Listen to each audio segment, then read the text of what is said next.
Lorsque Dieu te fait une promesse, c'est parce qu'il a la capacité de l'accomplir. C'est-à-dire, quand il te fait une promesse, ce n'est pas toi qui vas l'accomplir. Dieu va lui-même accomplir la promesse au travers de toi. C'est-à-dire qu'il te donnera les outils nécessaires pour que tu puisses voir cette promesse s'accomplir. C'est pourquoi il faut que tu puisses avoir cette relation avec ton Dieu et entendre de lui la promesse qu'il va te faire. Parce que tu vas rester sur cette promesse. Et grâce à cette promesse, tu pourras véritablement rester stable et inébranlable. Stable et inébranlable vis-à-vis de la société. Je dis toujours aux gens, ici, dans ce monde, ce n'est pas le paradis. On dit au paradis, il n'y aura ni pleurs, ni grincement de dents. Dans ce monde, on dit, vous aurez des tribulations, mais prenez courage.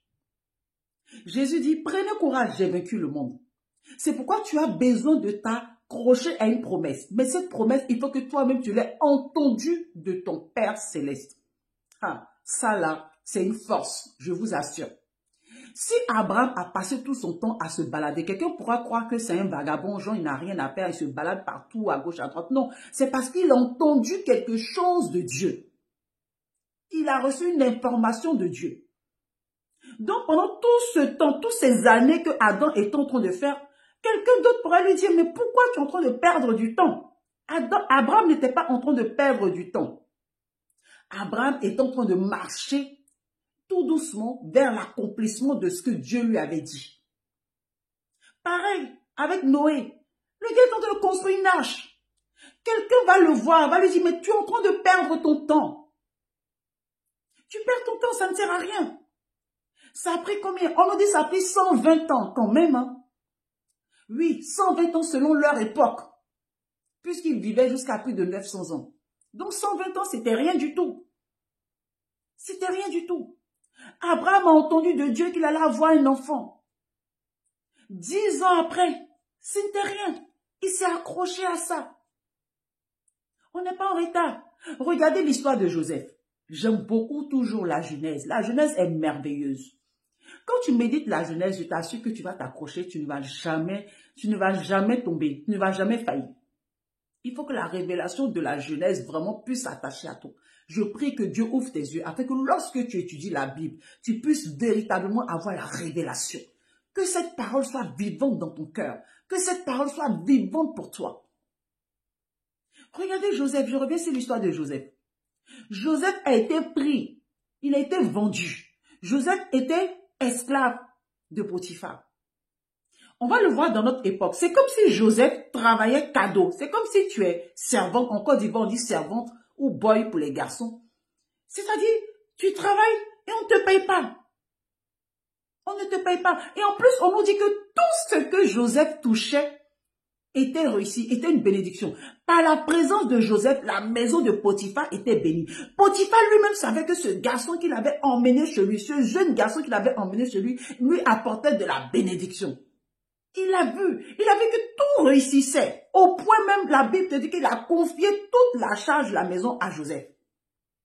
J'entends que tu travailles dans une boîte et on sait que tu fais du bon travail, tu travailles avec ton cœur, tu es passionné, tu t'appliques, on ne te paye pas, premièrement on ne te paye pas, mais tu continues de travailler avec ton cœur. Moi je l'ai vu dans des nations, moi je l'ai vu.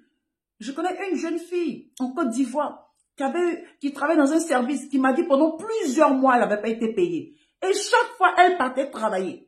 Franchement, elle était commerciale dans une entreprise. Elle partait travailler. Elle met son carburant, elle prend la voiture, elle partait travailler. Pourquoi? Parce que son patron lui promettait toujours qu'il allait payer. Et il ne payait pas. Donc oui, c'est possible. Peut-être que ceux qui sont en Occident se disent, mais c'est pas possible. Parce qu'ici, il y a longtemps, on allait te conduire au prix d'or. Mais il y a des gens qui ont connu ça. Il y a des gens qui ont travaillé. Il y a des gens qui travaillent et qui ont l'impression qu'il n'y a pas de résultat. Qui font des efforts. Il y a des gens qui font des commerces. Ils ont l'impression que le commerce de leur copine avance. Et que pour eux, ils ont l'impression qu'ils perdent du temps. Il n'y a pas de résultat. Il n'y a pas de bénéfice. Ça ne sort pas. Ça ne marche pas. Tu n'es pas en retard.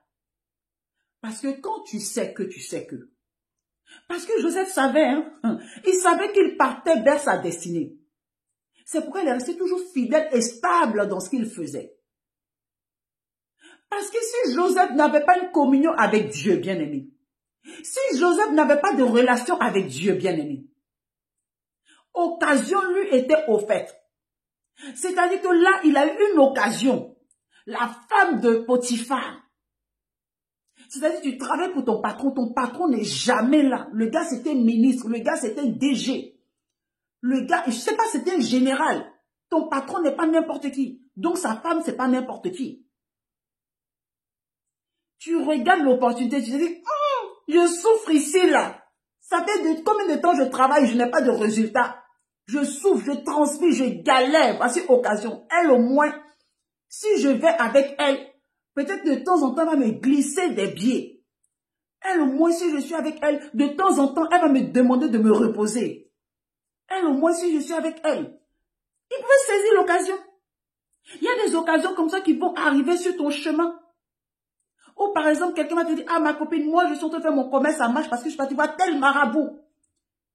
Et toi, tu vois que, ah, effectivement, le commerce de cette autre personne marche. Donc toi aussi, tu veux faire comme elle. Il y aura toujours des occasions lorsque tu es dans un moment de faiblesse. Mais ce qui a permis à Joseph de triompher, c'est que Joseph s'est accroché à la parole qu'il avait entendue de Dieu.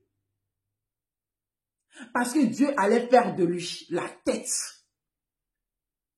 Dieu allait faire de lui le sommet. Il a vu que ses frères s'étaient prosternés. Il aurait pu dire, mais mes frères sont prosternés, c'est quoi? C'est rien, ça, c'est que mes frères. Mais il avait compris la signification de ça. Des étoiles se sont prosternés vis-à-vis de lui. Des étoiles. Ses frères qui allaient devenir des étoiles. Et Joseph avait compris, quand on parle d'étoiles, on parle de quelqu'un qui brille, quelqu'un qui est visible. Donc des personnes qui brillent, des personnes d'une autre dimension allaient se prosterner devant lui. Il a compris le songe. Vous ne pouvez même pas vous imaginer. Vous avez vu par la suite, lorsqu'il était dans cette prison et qu'il a refusé, rejeté cette opportunité. Joseph n'était pas en retard. Hein? Il aurait pu dire, mais Seigneur, attends.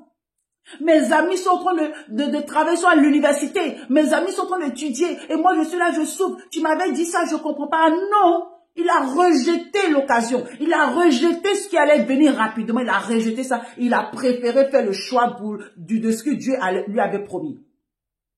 Il s'est retrouvé dans la prison. Dans la prison, vous avez vu comment il interprétait les songes. Il avait ce don-là. Il savait. Il ne se trompait pas sur son songe. Il savait que l'interprétation de son songe allait le conduire au sommet. Joseph savait, et bien aimé, Joseph savait même le temps, je vous assure.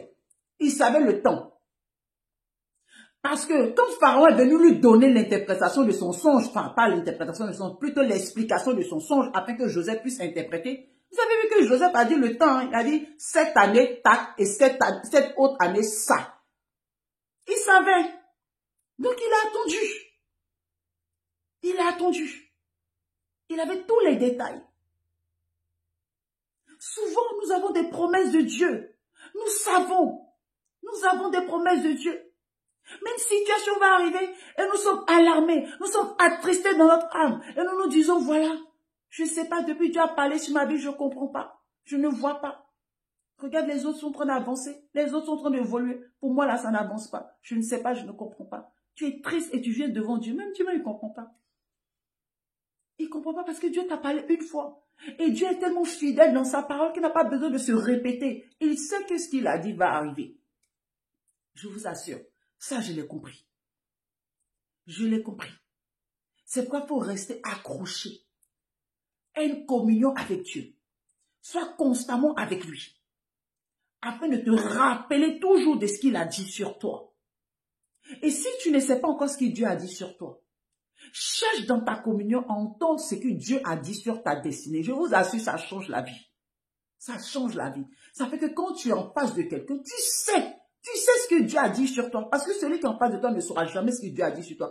Potiphar avait Joseph dans sa maison. Il n'avait jamais su que Joseph un jour allait dominer sur lui. Parce que si Potiphar savait ça, il n'allait jamais jeter Joseph en prison. Donc c'est à toi de savoir ce que Dieu a dit sur toi. Et rester ferme par rapport à ce que Dieu a dit sur ta vie. Je déclare que Dieu t'accorde cette sagesse. Et que tu puisses avoir la révélation de ce qu'il a prévu pour toi. Je déclare que tu marches selon le plan parfait de Dieu. Je déclare que tu ne te laisses point décourager par les situations de la vie, par les